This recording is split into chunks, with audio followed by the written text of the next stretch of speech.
Olá, estudantes, olá, professores e todos que nos acompanham para mais uma aula do nosso aprofundamento curricular, o hashtag Quem Divide Multiplica, os números por trás da informação. Sejam todos muito bem-vindos a essa aula produzida especialmente aí para a segunda série do nosso novo ensino médio. Hoje eu não estou sozinho, comigo, me acompanhando, me ajudando, trabalhando comigo, a professora Roberta. Tudo bem, Roberta? Olá a todos, Osmar, estudantes, alunos.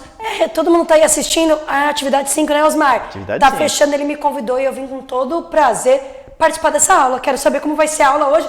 Vamos ver como vai ser. Bacana. Obrigada pelo convite. Imagine, vai ser muito legal, né? Estamos na atividade 5 aí, pedi para o nosso diretor, o Guilherme, fechar para vocês, tá? Atividade número 5, como eu já falei, um breve resumo. Então hoje a gente está encerrando essa parte, né, das atividades aí do nosso componente curricular. Tudo bem? A gente espera que durante esse percurso aí vocês tenham assimilado, tenham entendido a proposta de trabalho. E hoje a gente vai fazer, como o título mesmo da aula já afirma aí para vocês, um breve resumo. Resumo não é tudo, está muito longe de tudo que a gente trabalhou nesse componente durante esse semestre nas aulas aí. Está muito longe, mas a gente procurou fazer um breve resumo, um breve percurso aí de tudo que foi trabalhado no decorrer das aulas. Como vocês sabem, o nosso aprofundamento curricular é o hashtag Quem Divide Multiplica. Estamos na unidade curricular de número 2, encerrando, né, Roberto? Encerrando, finalzinho mesmo dela, né? Isso, de olho na informação e o nosso componente, os números por trás da informação. Acaba do nosso material, aí a gente descreve para vocês o aprofundamento, as áreas integradas, no caso aí temos as áreas de ciências humanas e sociais aplicadas e matemática e suas tecnologias dentro da unidade curricular de número 2, sempre reiterando a todos aí que nosso material, a nossa aula é sempre produzida tendo como referência o material de apoio ao planejamento e práticas do aprofundamento aí da segunda série do nosso novo ensino médio. Apresentamos os eixos estruturantes.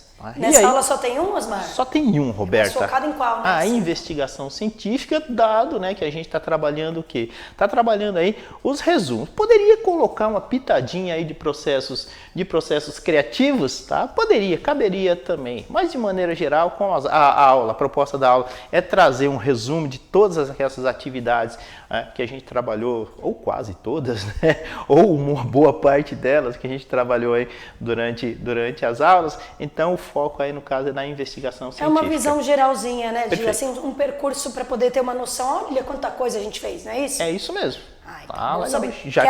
Quero te lembrar, ó, quem tá com a gente aqui, ó, que você já ia esquecer de falar. É verdade. Quem que tá aqui com a gente agora, ó? Nas Libras com a gente aí tá a Kátia e a Natália, daqui a pouquinho. A Kátia, oi Kátia, tudo certo?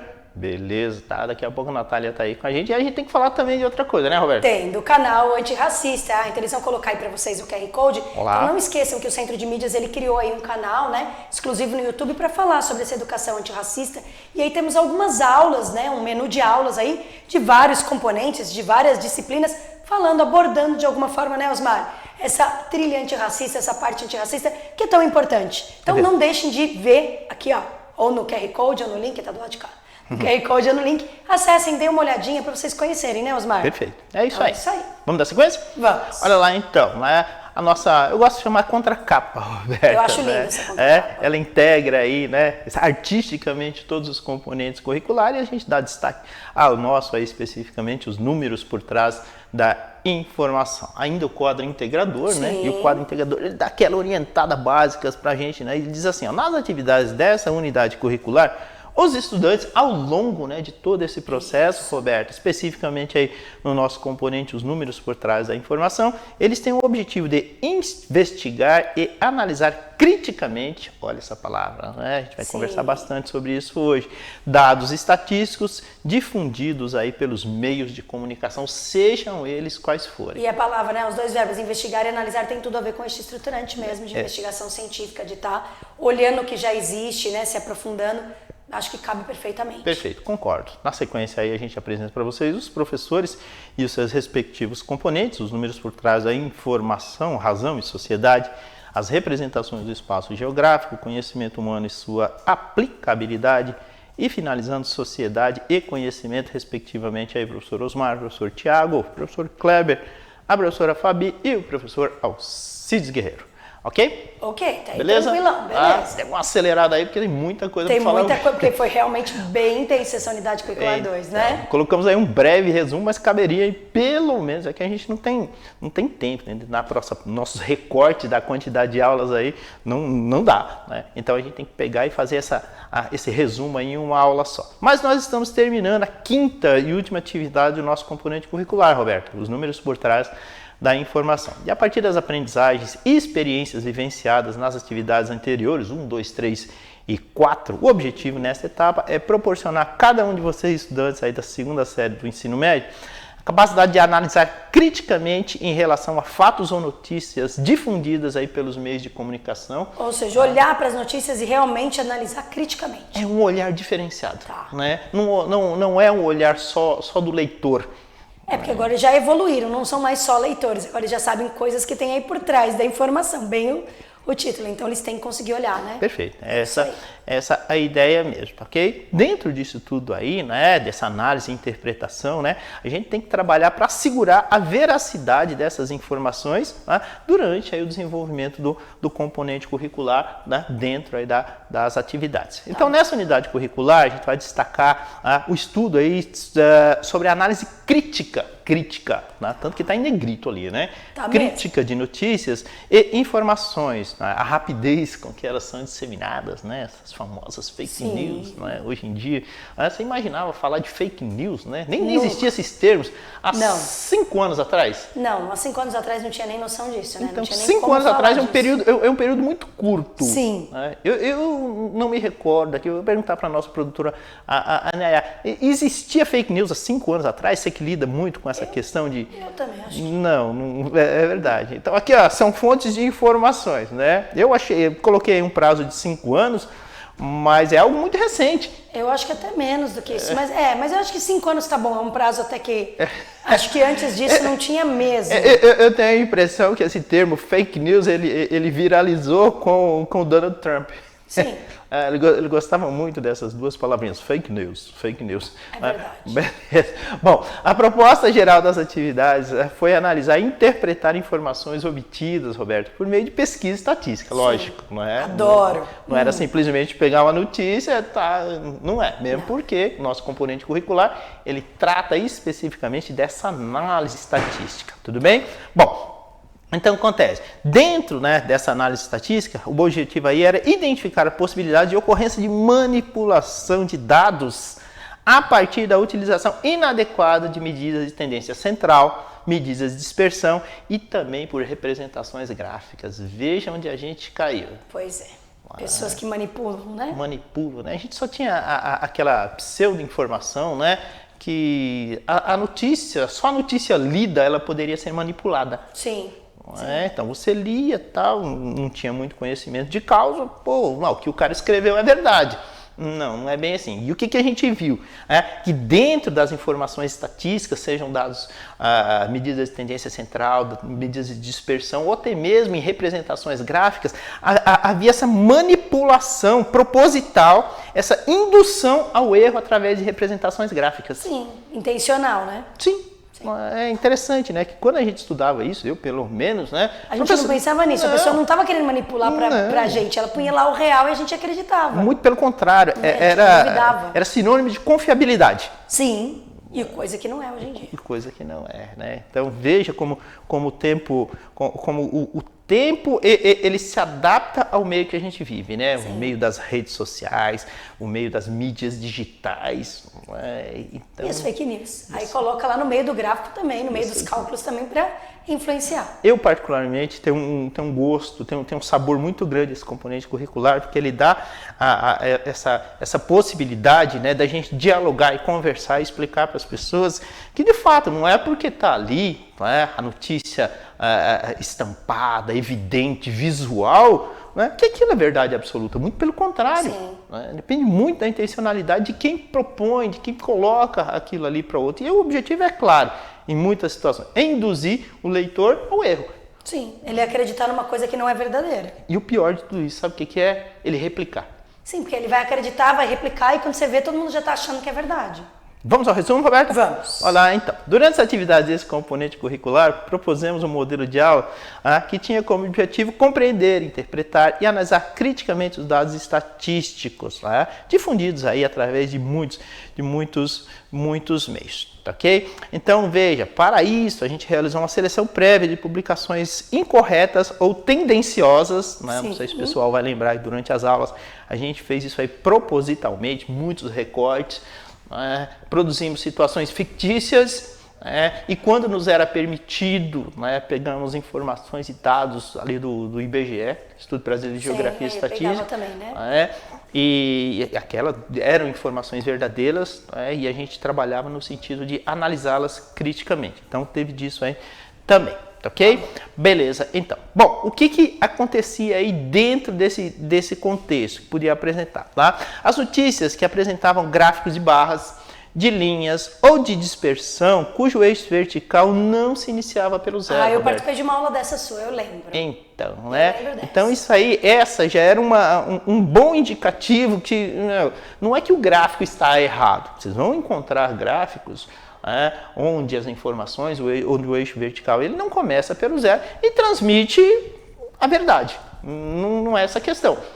Mas o fato é que ela não é o ideal. A gente utilizou e mostramos representações gráficas onde você começava utilizando o modelo em que você colocava o zero no eixo vertical e outras que não. Seriam gráficos aparentemente totalmente diferentes. E aí você não ficava pensando, não, tá pouco, não, tá muito. Não. Dava aquela diferença visual, né? Exatamente. A gente fez um gráfico de juros, de remuneração de um certo investimento, onde o rendimento começava, um gráfico começava com zero e o outro a gente omitiu, propositalmente.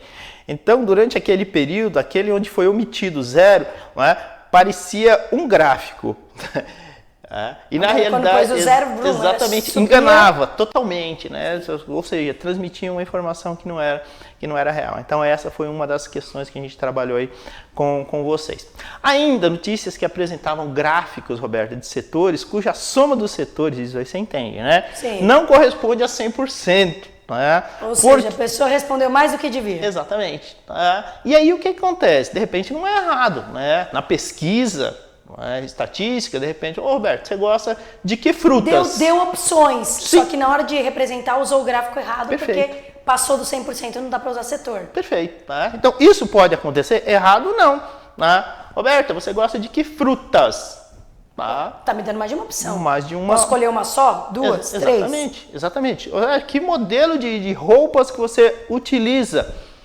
Você usa uma só? Você só põe o mesmo estilo e acabou? Não. Durante o ano, você levou sua filha, a quais médicos, por exemplo? Só foi ao pediatra, por exemplo. Não, você pode ter ido em dermatologista, pode ter ido, em qualquer outra. Então veja, exatamente. Então a utilização, essa pesquisa é absolutamente válida, tranquilo. Só que assim, a pessoa pode ter respondido mais de um item. Então não usa o gráfico de setor, represente de outra forma, porque o gráfico de setor é só quando a soma é 100%. E aí nessa utilização, perceba, é proposital. Ele sabe daquilo. Então, qual é a grande questão? Ele sabe que houve aquela duplicidade na informação e ele mesmo assim utiliza aquele gráfico, ou seja, tendencioso. Legal? Bom, notícias com alterações de perspectiva do gráfico, o famoso gráfico 3D, Sim. aumentando a importância de determinados fatos, por exemplo, gráfico de setores representado em vista inclinada. Sim, fica parecendo maior de um lado do que do outro, aí você fica tendencioso a achar que aquilo ali tem mais. Eu sempre falo que o ser humano é muito visual, Sim. Então, e gráficos têm esse apelo visual.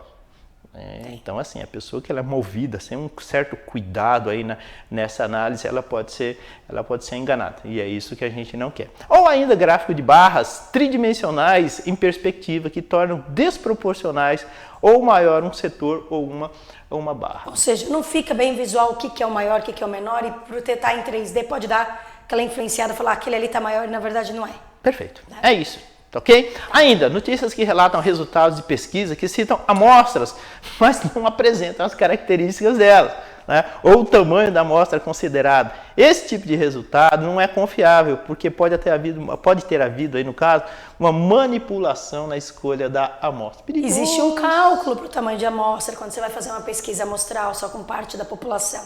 E aí, se você não pega esse valor certo, já era. Perfeito. É bem isso, né? Então, veja, trabalhar com amostras é um mecanismo estatístico muito, muito interessante, importante, muito, muito usual, né? A gente vai falar daqui a pouco sobre a amostral e a censitária, tipos de pesquisa, mas você vai perceber que a amostral é muito mais prática, só que ela é perigosa, né? Porque, assim, dependendo da intencionalidade de quem faz a pesquisa, ele pode direcionar para um lado ou pode direcionar para... Por isso que tem as técnicas de amostragem, né? Eu adoro esse componente curricular. Eu também, não vou dizer que eu também. Bom, e aí, Roberta, notícias que se referem à média. Média é perigoso, né? Média também. Média não de é um bom conjunto... representante às vezes, né? É verdade, tá? Que se refere à média de um conjunto de dados com muita dispersão. Nesse caso, a média pode não representar a informação, tá? O que gera um dado, a informação questionável, no mínimo.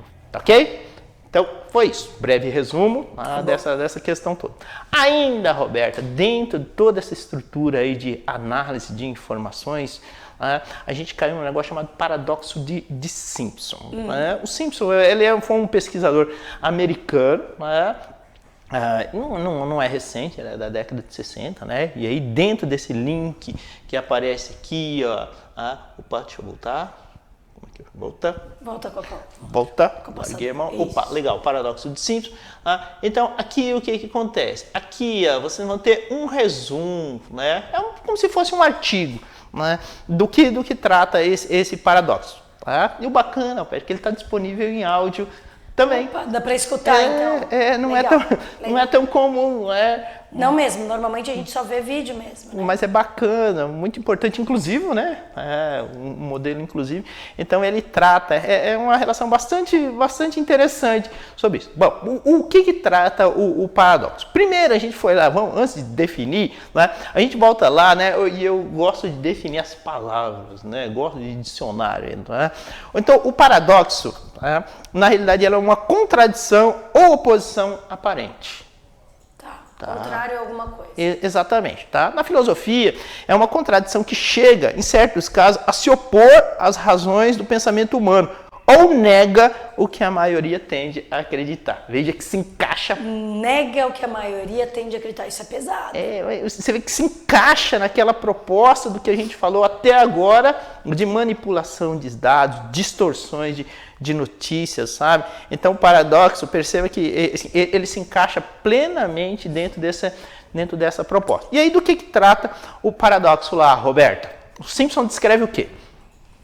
Ele descreve um conjunto de dados... Você queria que eu lesse? Você não falou, eu parei porque parado esperando que era para eu ler. Tá. Um conjunto de dados completo que aponta em uma direção, mas uma análise de subconjuntos aponta na direção contrária. Ou seja, uma parte aponta para aqui e a outra está para lá. Exato. É um paradoxo. É um paradoxo. Então, aparentemente, você tem um conjunto de dados, aí você olha aquilo lá, faz uma análise superficial. Através mesmo, é isso. E assim, através até mesmo de cálculos numéricos, por exemplo, média aritmética, que a gente acabou de falar que é um negócio perigoso, importante, mas perigoso.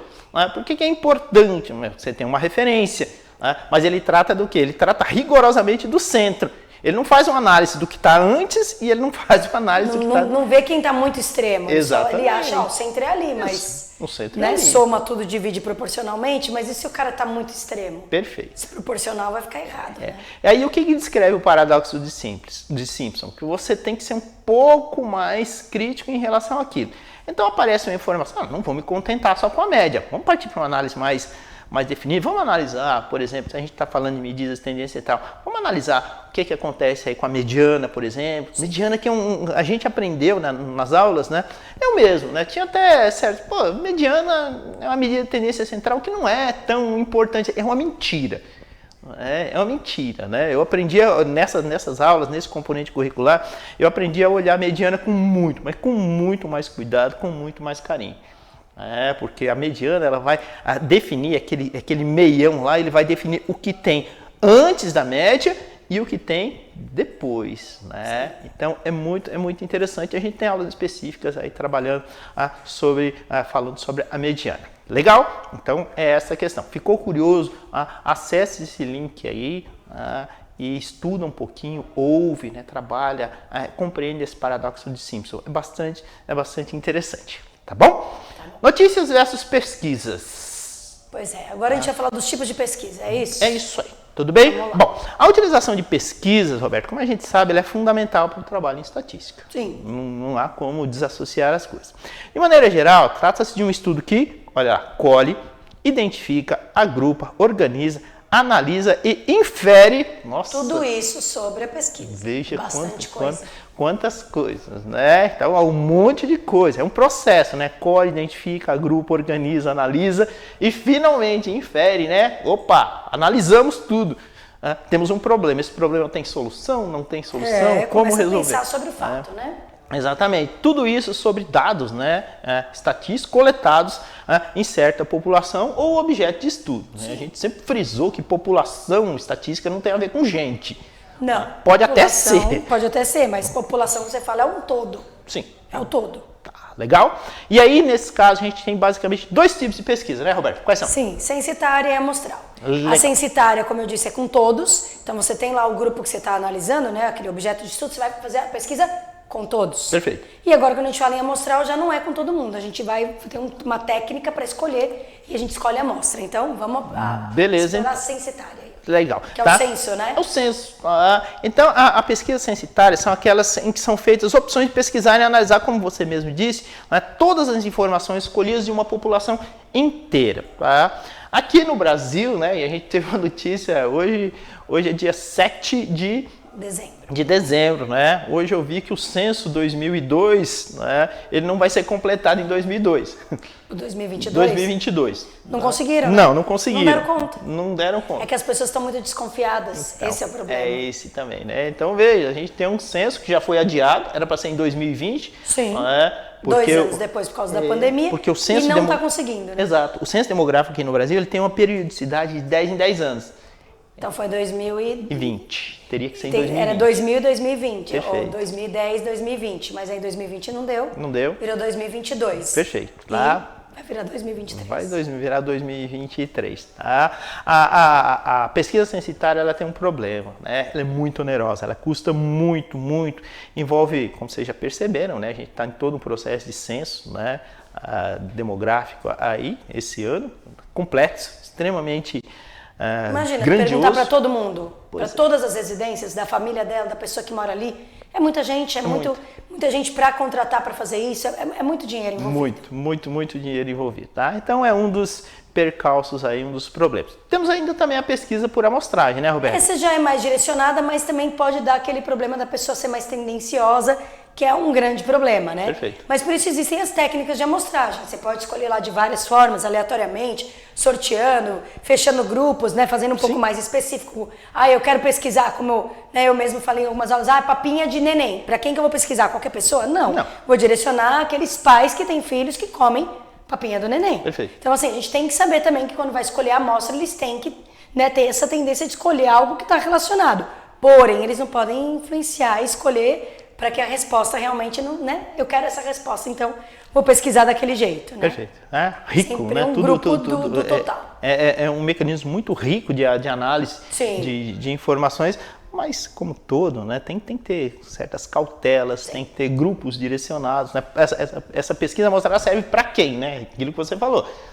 Você vai lançar um sabonete para adulto, você vai pesquisar com criança? Não tem sentido. Você tem que sempre pensar, eu quero lançar um chocolate, eu vou pesquisar com diabético, que não pode comer? Não. Então assim, você tem que realmente pensar quem que vai responder a pesquisa, que realmente vai usar o produto para responder, né, sobre. É isso. Digamos assim. Legal. Dentro do nosso resuminho, falamos aí de pesquisas censitárias, pesquisa amostral, tudo superficialmente, porque você já tem a referência dessas aulas, né, desses materiais que foram trabalhados anteriormente. Então veja, lembra lá do título da aula, um breve resumo.